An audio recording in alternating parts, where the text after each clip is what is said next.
and then we'll... Okay. Hello, everybody, and welcome to our third in the mental fitness series that we're doing for the autumn and winter. And I'm delighted to be joined by Ross McWilliam again. I'll talk to you about it in a minute.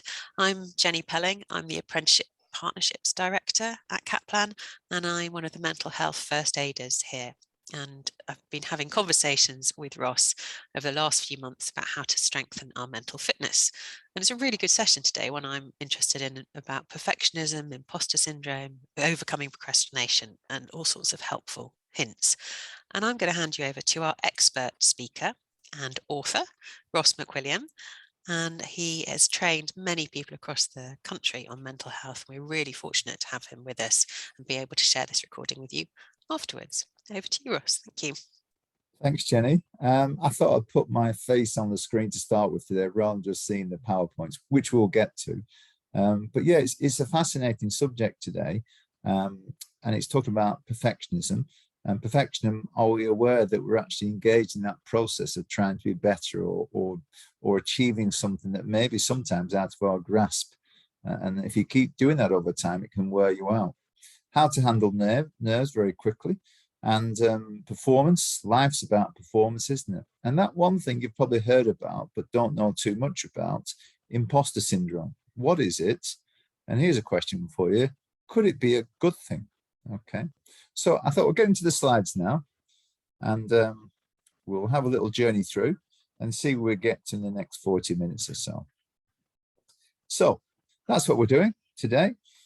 Procrastination, putting things off, negative thoughts, we all get them. The nerves, can they be your best friend or your worst enemy? The interesting bit of syndrome of imposter and being perfect. We always have a group agreement, very bespoke group today, but we want to respect each other, be inclusive, ask questions whenever you want. And the good thing about this group agreement today is we've got some free books to give away. And given our small audience, I can almost guarantee that the delegates will get a book each today. Okay. So, starting off with this, it's a bit random, but keep with me. Dingbats. Dingbats is like a phrase, and these images, they are representing a well-known cliche or phrase. So, no real pressure. See if you can have a go at what these mean and put something in the chat box for me. Okay. We'll just give a few seconds, no pressure. If you want to go at one, you can do, or try them all. What do they mean to you? Eggs, Bruce Willis, wet, a dog, and in my interpretation, looks like some music notes there.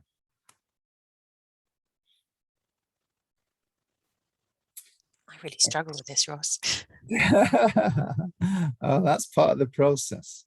Okay, just a few more seconds. I don't want to get you started and stop you again. Anything coming through the chat box at all? I think people are like me, they're struggling as well. Okay, well, let's move it on then. I take the white flag graciously. So what thoughts occurred when we did this exercise now? It's probably, you're thinking it was a complete disaster. I'm thinking it's a complete success, because did some people avoid the task? Did they say, I can't do these? Others are better than me, so why bother? I feel pressurized to perform, make excuses. Anything else? But whether we know it or not, and this journey today is about raising awareness, we always put barriers in front of ourselves, especially when something we can't do. It could happen when we can do something, and then we think we've got to be percentagely perfect at this, otherwise it's not good enough. But the last example, the dingbats there, if I let you into a little secret, they were made up. There are no answers. I wanted to test your response to something that you thought was difficult and I knew was impossible. How did your brain react to that? And I'm trying to evoke those emotions that you would find in the subject content we're talking about today. What barriers are we putting up that stopping us perform better?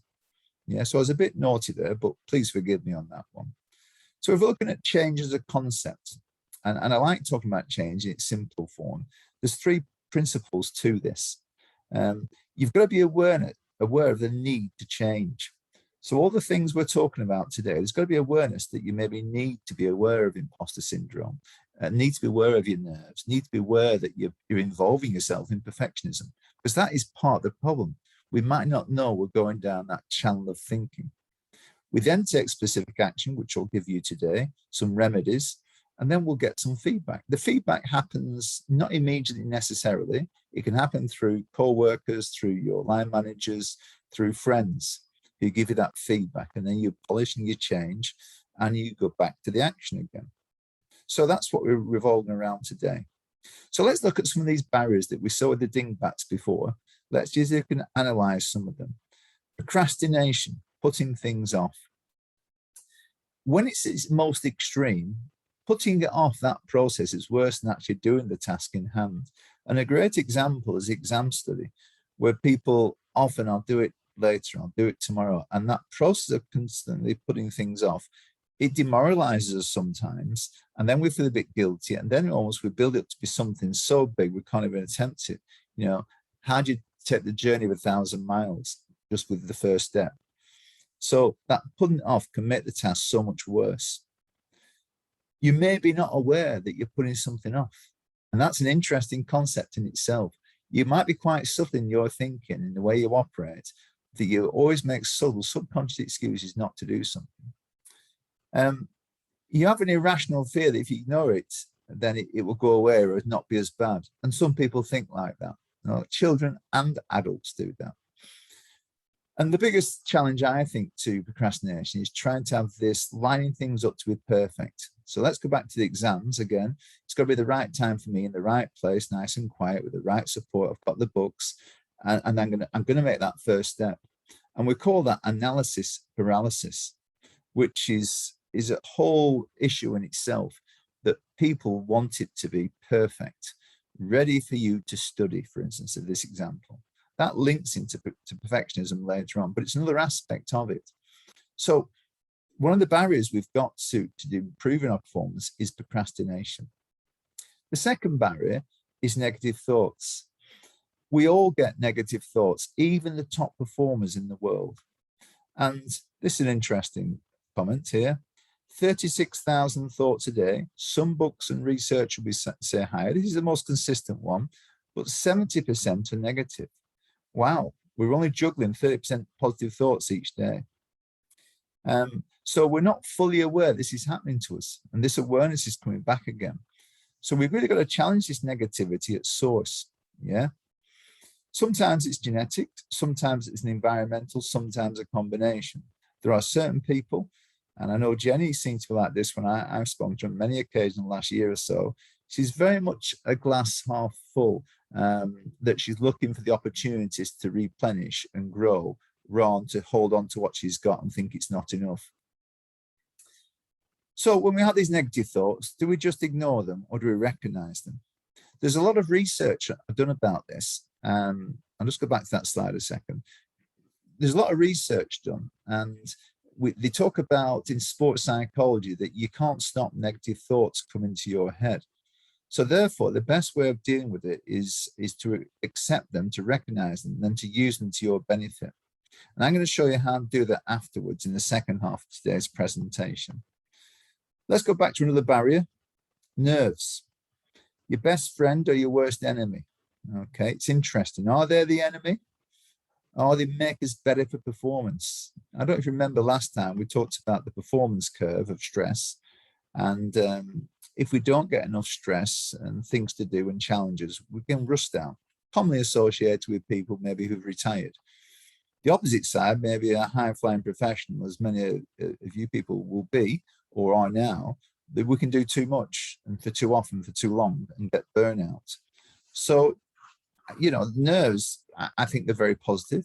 It tells the body we're ready to go, but we need to keep it under check. We've got to channel them. And Dr. Young, a well-known psychologist, talks about when you first do a task. And let me give you an example. Let's say we're talking about public speaking. And I can vouch for this personally, because when I started public speaking around 40 years ago, when I was at university, I was petrified to speak in public. I would run away from the class. Every Wednesday I'd be ill, strangely enough, and I wouldn't turn up. Eventually they got hold of me, they made me turn up, and it was a nightmare. But when I finished it, I had a bit of a sense of relief and a thought that said, I'm not going to go through this process again. So I decided then to put a lot of effort and research and dedication into performing in public. I'm 60 now and I do it virtually every day. So I channeled it. And you might get to a stage in life where you might be very nervous. Then you might get to another stage where you're nervous, but you want to do this thing, speaking in public. And then you might get to the stage where you quite like doing it. And then the final stage for me is where you need to do it to feel normal. So yeah, you like it, but you need to do it to fulfill who you are. So I think nerves are very good for us, and I think they help us perform. People might say I'm always a nervous type, but any skill can be learned. It doesn't mean to say you learn it to be the best in the world, and that's perfectionism, but you learn it to become better, have that growth mindset approach to taking on the challenges, learning from your failures, improving for next time. So I don't buy that I'm always a nervous type. Let's go to barriers number 4, imposter syndrome. You might have heard about this. Even the top flying professionals have thoughts from time to time, am I good enough? Do other people know more than me? What do I know? I know nothing compared to everybody else. I'm a fraud. They'll find me out. And it's quite a common thought to have. Some people have it more often than others. And I get it from time to time. And I smile at myself and I think, well, I'm 60, loads of qualifications. I've spoken all over the world. I write books. Maybe I've got something going for myself without being egotistical or big-headed. But I do think I'm not complacent. But it's okay when that comes in. It's like the negative thoughts in a way. I recognize it. I challenge it with evidence, like I've just done then, and I say goodbye to it. And I'll come on to a way of dealing with that shortly. And the final barrier to change, perfectionism. Whoa.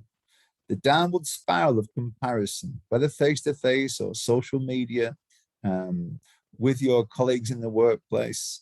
You know, somebody gets 8% in a test and you think it's great, and somebody gets 81%, you don't think it's so good. And it happens everywhere. Do we need this? Is it about constantly improving, or just to accept where we are and nudge forward slowly and steadily and securely? Or do we want that get rich, get fast quickly approach to something? You know, most good things take time to get, an acceptance of where we are. Yes, a wanting and willing to improve, but not at the expense of our performance. And the 2 examples I might give you, and I was going to put some images up, but I'll talk them through them. There's a young guy and an older guy. The young guy, Chris, experienced psychosis when he was younger. And he was asked, why do you think this happened, this mental health disorder? And he said, I was being too specific and keen and locked on to performing in my hockey and trying to be extra fit, do extra drills and skills. And with him, we don't know exactly why, but that was a contributing factor, the stress he put on himself. There's another guy called Andrew Voice, a guy similar age to myself, who developed schizophrenia, who thankfully now is in a great level of recovery. But he talked about the stress of growing up, fitting into grammar school, fitting into university, and trying to be somebody he wasn't, and trying to impress people all the time. And I'm not trying to say to you guys, you know, you shouldn't do that. And if you did do it, you'll get schizophrenia. I'm not saying that whatsoever. But these are 2 examples of where excessive stress based on being perfect could be a downfall. Okay. And most people will not experience these conditions, only 1 in 1,000 will. But for us in the general population, we've got to be aware perfectionism has got some good sides, but it's got a very nefarious side to it as well. It's like the strictly judging, isn't it? You know, I could go on, let's imagine this then, me dancing on Strictly, and then I get 3 good scores and a poor score from somebody else. You know, I might think I'm not good enough. Well, it's just one person's opinion as opposed to 3. And I'll probably likely go with the 3 rather than the 1. We're going to get this in life, discrepancies and differences. And you've got to go with the flow, what feels good, take that broader feedback and move forward with that. An interesting one, I'm showing my age a little bit here. Robert Burns, if we could see ourselves as others see us. So I might see myself as flawed, I might have some scars on my face, and I think there's people better than me at speaking and delivering and writing. But other people might see the complete opposite of that. And it's interesting that we always seem to put ourselves down a little bit and other people pick us up. Yeah. So I love that saying, if we could see ourselves as others see us, we'd know who we really are. And when Jenny gives me lots of compliments when we finish, and hopefully I'll get some more today, it always surprises me. I thought I was just doing my job, really. And she picks out things that I sometimes didn't recognize. So that's my thanks ahead of time, Jenny. So let's look at some warning signs then.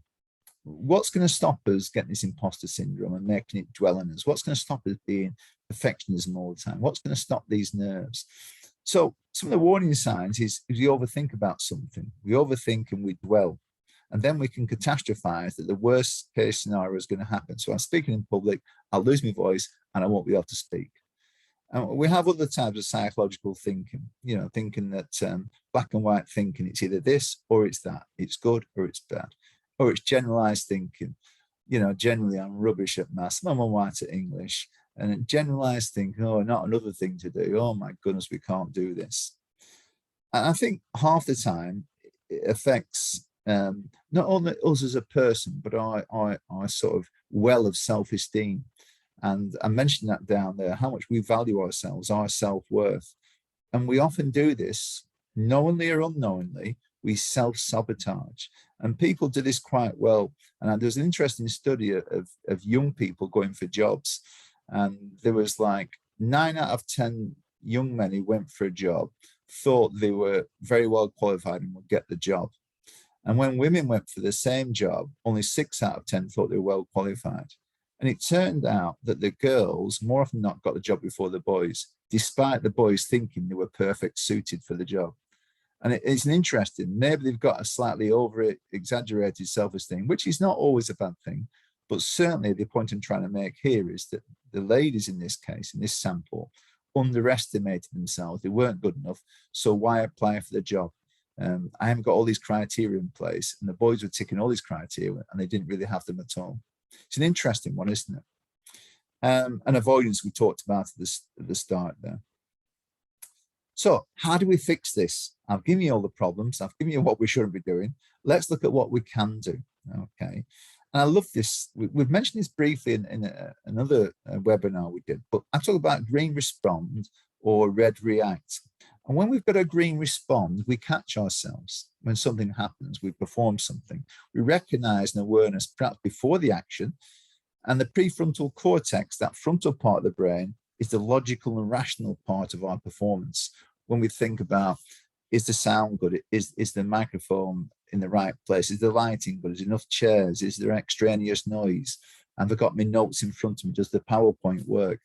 Those are sort of things we can make those decisions when we've got that green mood and we're rational and logical. If we get to this red react to something, we shortcut this prefrontal cortex. We involve our middle brain, if you want to call it that, the limbic system, and we can react badly and we can make things up and things are not going well and I can't do this, it's going to be terrible, we catastrophize, and all of a sudden we've got a panic on our hands. And anybody, I don't care how intelligent you are, when you're in a panic, you can't access all your experiences, that's going to help you perform well. So the secret is, if you want to make it very simple, is to slow the breathing down. If you're in a room, look around the room. Check your materials, for instance, but don't keep rechecking. Do them, check them, talk, relax, and trust in the process of that plan, perform, evaluate that we talked about before. And if we're using that red react all the time, not only will the performance suffer, but you're going to maybe get issues, health issues, developing panic attacks, anger issues, even longer term depression. If you want me to be really negative here, there's an author called Gabor Mate said, if you're dealing with stress and overstressing yourself all the time, ultimately you're going to rot away some of your most important organs. Yeah. It's an interesting concept, isn't it? I don't want that today. Thank you very much.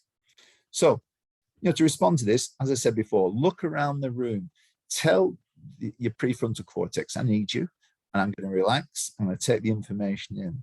Slow, deliberate breathing is very powerful to equalize and reduce that pressure of the hormones called adrenaline and cortisol, which are good, but too much can stop us. It can incapacitate us. And visualize a good speech, visualize a good exam result, visualize a good meeting. When we put ourselves in that forward thinking position, it helps us come away from that dwelling position. Imposter syndrome. How do we get through this then? You got to think that nobody's better qualified than both experience and qualifications. That's the point I'm starting from. Okay. Not that I'm not good enough. I've got a significant amount of experience and qualifications. And if so, can I still keep at the top by getting more upskilling? And I did 2 courses for Jenny's organization, Kaplan, your organization this week. And I thought, yeah, let's bring it on. Let's go and do these qualifications. Let's get it in there. And if I'm thinking about this constantly, where's the evidence that I'm an imposter? Can you somebody tell me what I've not got or I've got too much of?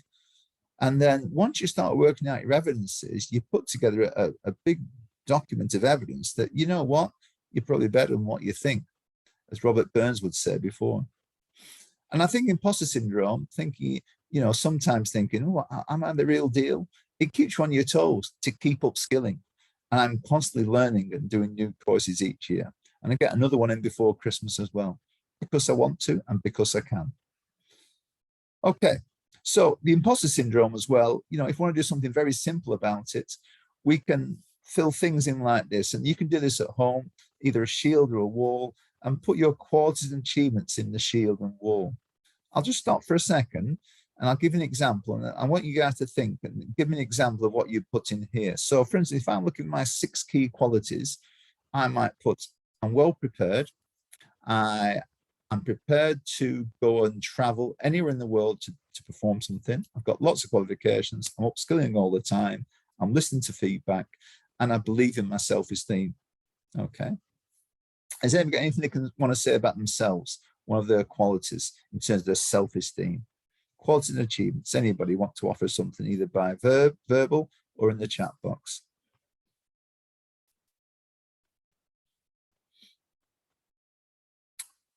It's interesting, isn't it? Well, I find it interesting that given a very simple question on the surface, evokes lots of thoughts and emotions. Do I share with somebody else? We've got a chat box here.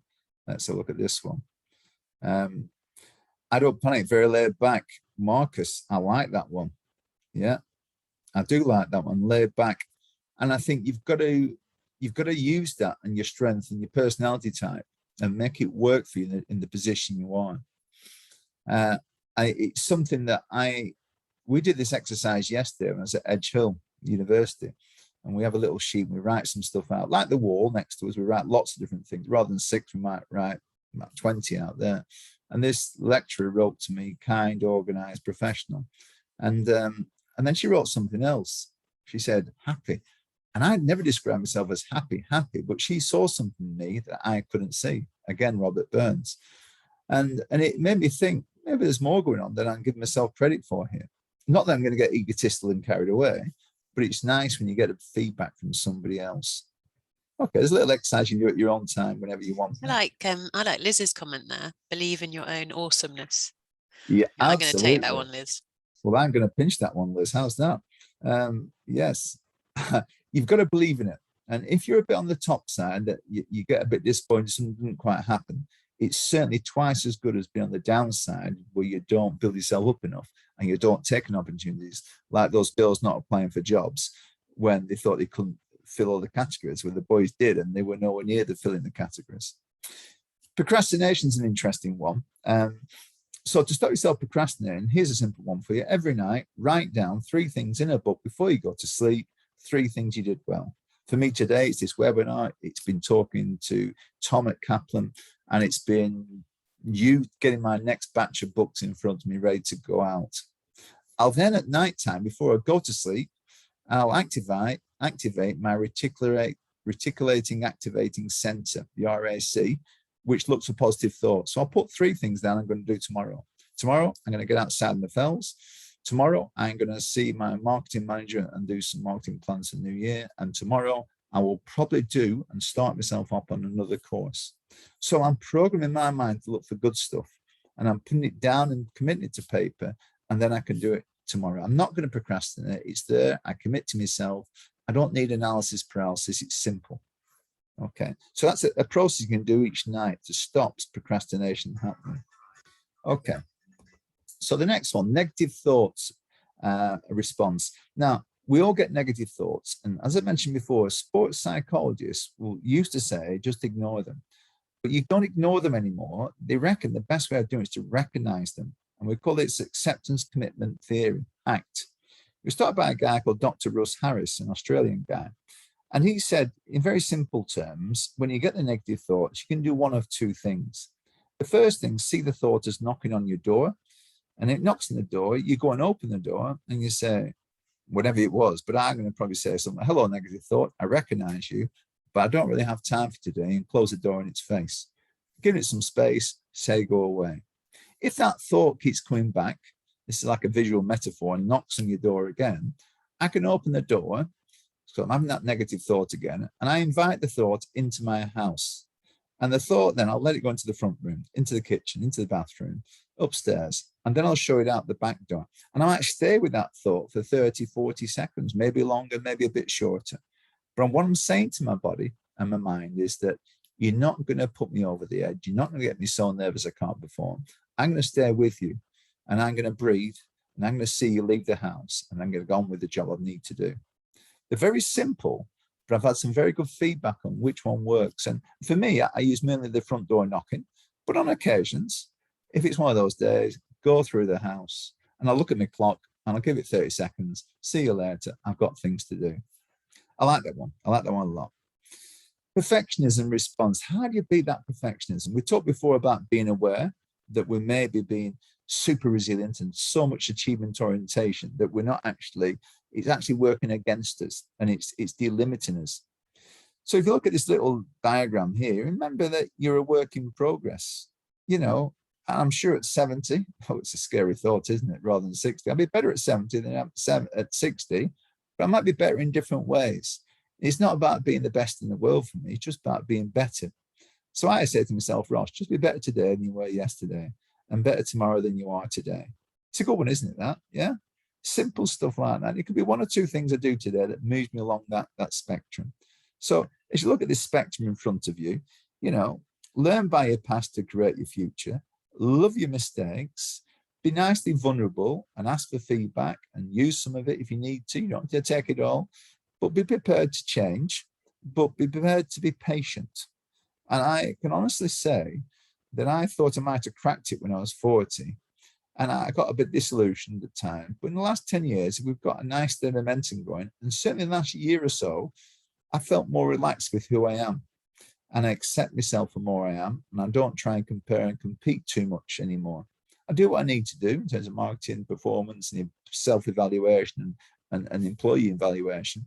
But I'm quite content with where I am at the moment. And the body's behaving itself, which is great. So I just see this as a long, steady journey. And for me, bring it on. Most people my age are retiring. Now, you guys probably a bit younger than me, but don't get caught up in that perfectionism trap of trying to compare, trying to compete, trying to beat yourself up, the self-sabotage. And as we said before, you know, that awesomeness, I like that. Keep hanging on to that. Now, Jenny, I didn't mention this to you before, but I wonder if you'd be interested, and you don't have to, there's no pressure on anybody. I'm just wondering if you want to take on the 3-chair challenge, which has got a little bit of time, where we talk about you and one of your challenges you're going through at the moment. How does that sound? Do you understand the concepts? I'm always up for trying something, Ross, as you know, so right. I'll be the guinea pig. Right. Now, I could have pre-planned this, but I want to see your spontaneity, which is good. You haven't got the procrastination, and hopefully the imposter syndrome is not going to rear its head. Hopefully you've got some tips for nerves now. And perfectionism, we can leave that well alone. We're just going to dive into this and see if we can solve one of your challenges at the moment. Now, it's always better, this exercise works better when you physically move from chairs, but I'm a generous sort of person. We'll just have you in your chair, if that's okay. Can we have you on screen now, Jenny, so I can see you? I am here. Brilliant. So we don't have to move you around. I've done this before online where people move around. But let's imagine you're in one chair now, yeah? Mm-hmm. And you've got one particular challenge. Can you share that challenge with us now, please? Personal challenge or anything? Whatever you want, Jenny. Okay. a challenge would be trying to get my 18-year-old son to take control of some administration so that he can go to America. Right. So be a bit more independent with his paperwork, perhaps. Yes. Okay. Take responsibility and carve his own future and take some sort of reward in that. Okay. So that's the challenge. Yeah. Mm-hmm. Let's imagine then we've got the same challenge and you're sat in another chair now, another perspective. What would one of your bosses at Kaplan, if you shared that with them, what would they say about that challenge? What advice or what sort of comments would they make to you about that challenge you've got? They probably want to know how involved I was and whether I was assisting or detracting from the situation. So a positive or a negative Yeah. influence, and whether you contaminated so much that whatever you say, you'll do the opposite. Yeah. Okay. So they probably ask you to take the personal bias out, have those conversations at the right time, listen really well to the skills you've got and you've developed, what we did a few months ago. And then you can go through and do that and see if that changes and be patient. He might not do it straight away. You might want him to do it straight away, but once you have the conversation, once you listen to him and then give him some response to do that, hopefully he'll do it. And if he doesn't, then he might have to learn by experience, because we can't look after everybody and wrap them in cotton wool 24/7, can we? Okay, so that's something to do, to have that, make sure the personal side is not involved, give them that space to listen to him. Let's have you move metaphorically into the last chair. Who's one of your role models in life, Jenny? Am I allowed to say Beyonce? Okay, I like this. Okay, let's imagine you're in London now and Beyonce knocks on the door and comes in and interrupts us, yeah? And you say, listen, Beyonce, I'm in the middle of this challenge with 3 chairs, and I've got my son who won't take charge of his administrative future, some tasks to do. And I've decided, spoken to my line manager, I'm not going to involve person, I'm not going to influence him, trying to blackmail him or whatever I try and do to influence him. I'm just going to talk to him and listen to him and ask him what's going on. And Beyonce, you ask her the same challenge. Beyonce, what would you say to me about this challenge I'm going through now? What would Beyonce say back to you, Jenny? You see, I often ask that question, what would Beyonce do? And I think she would tell me to stop being so silly, stop worrying about it, and he will sort it out. It's his future. And to stop panicking, I think is what she'd tell me. Yeah, because we've all got to have a measure of independence in our lives. Whether you like that or not, whether you want it so much that drives you, or you want to avoid it so much it drives you away. Anthony Robbins talks about what motivates you towards something, what motivates you away from something. But ultimately, individuals have got to make that choice. And sometimes, we all know this, the more you push somebody, the opposite effect does happen. So Beyonce is saying what your line manager, take a step back. So Jen, let's imagine you're back in your original chair. You've got the challenge. What are you going to do next in terms of this situation? Do you know what it is it's going back to what you were saying earlier, Ross, about responding rather than reacting, because probably my challenge has been reacting to the position that he might not be able to fulfill his dreams to go to America. And I've reacted rather than this perspective of how other people see it and then respond. So I think it gives me that distance and that probably that patience as well. It's a great quality of patience, isn't it? And trust the process. You've brought him up for 18 years and you've given him your genes, your environment, your guidance and support. But when we bring children up, at some point, many of them fly the nest. And we want to fly and have a safe flight and a long flight and a happy flight. And sometimes we've got to trust that process. Okay. Thank you for that, Jenny. Thank you for that, Jenny. It's quite revealing, isn't it, about what thoughts we pick up when we're given that time to listen and talk and reflect. Okay. Okay. Good stuff. Any observations on that, Jenny, that process for you? Well, being a perfectionist, I wanted to have prepared that earlier. So you asked me the question, I think, I should have had something ready and I should have prepared something. So that's my sort of one of my weaknesses, but it's good to be put in the moment, isn't it, as well? I think in the moment how we adapt, because life isn't always pre-planned and there'll be situations that happen. And our professional and personal sides kicking, our emotions, our feelings and our behaviors happen.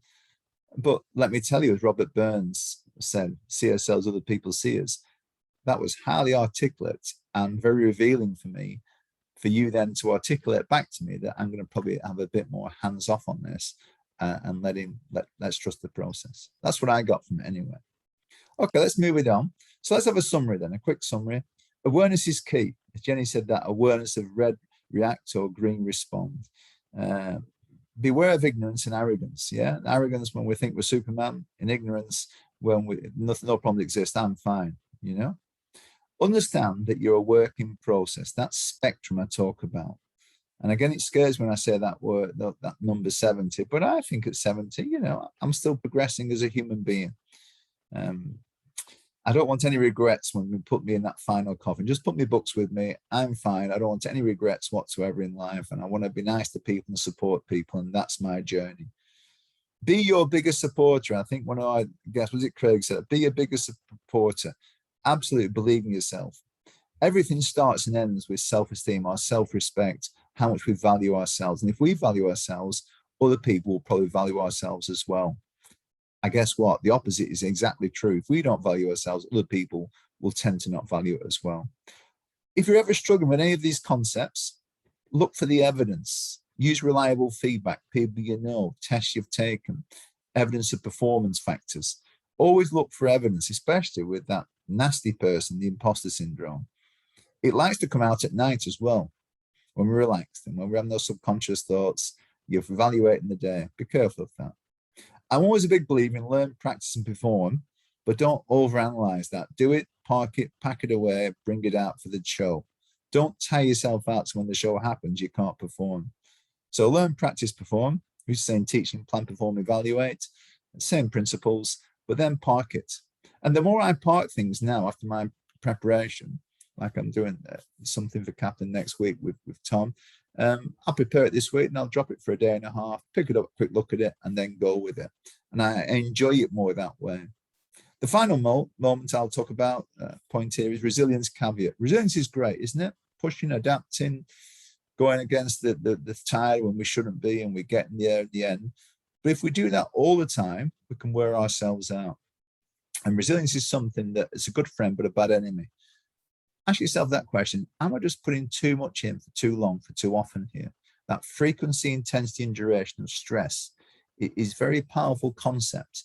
And, you know, talking about Jenny's son there, been brought up to be strong, to be resilient, to be kind, to be caring, to go out and change the world.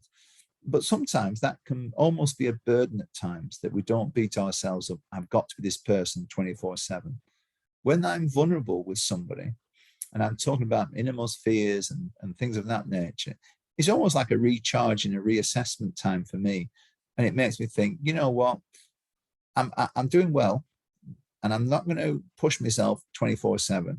I'm going to slightly reduce my expectations in life and raise my rewards. And I love that example. It sounds counterintuitive, but you know, when I'm getting too resilient and too much in it, that I feel myself going, oh, this is a bit on the edge, I just lower the expectation down, as Kipling said, see reward and triumph and disaster as the same, and just raise my rewards.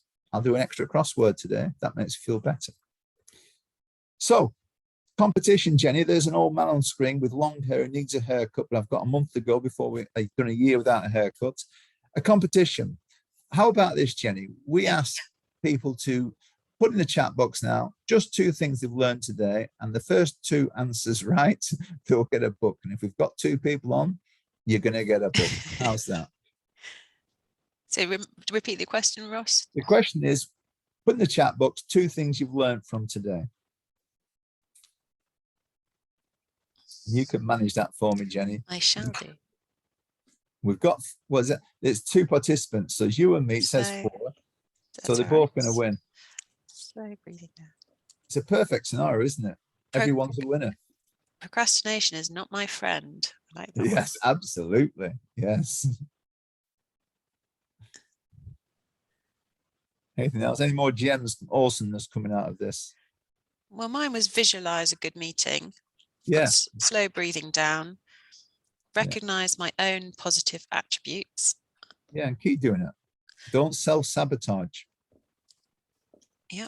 You're a work in progress. Yeah, absolutely. And there's no time when we stop working. Life is about evolving, giving and evolving. Okay, Jenny. Definitely not procrastinating. Green respond, red react, fight, flight, useful to be aware of. Good.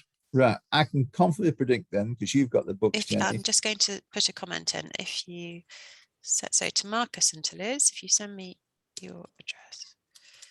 I'm just going to put my email address, Yeah, both of that's you. okay. You're going to do that, and I'll finish off the presentation today.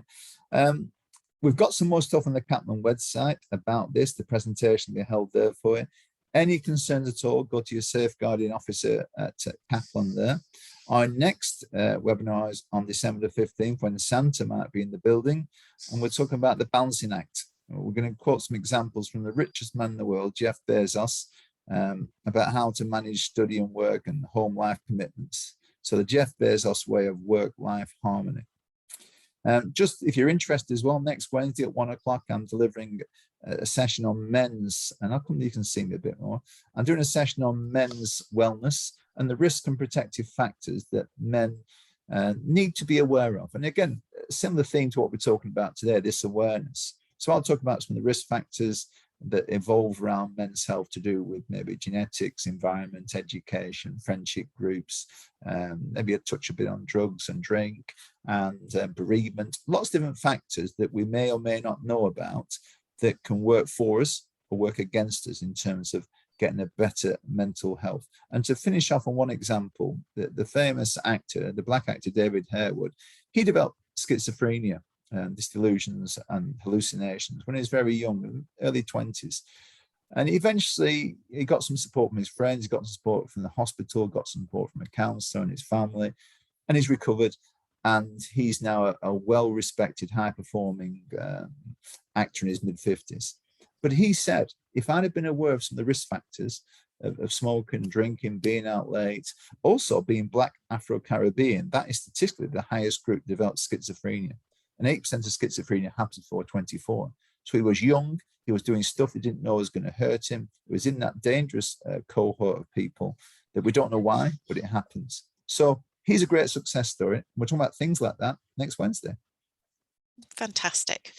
Well, Ross, thank you so much as always. And thank you to people who've been commenting and participating. It's been a pleasure to talk to you about this. And I always take things away and they're actually becoming phrases in my head now. So it's really good to keep coming back to your sessions and look forward to seeing everybody in December. And I'll stop the recording now. Thank you very much, everyone. Thank you. It always goes fast, doesn't it? Yeah. It does. Oh, I like those chats on there. Yeah.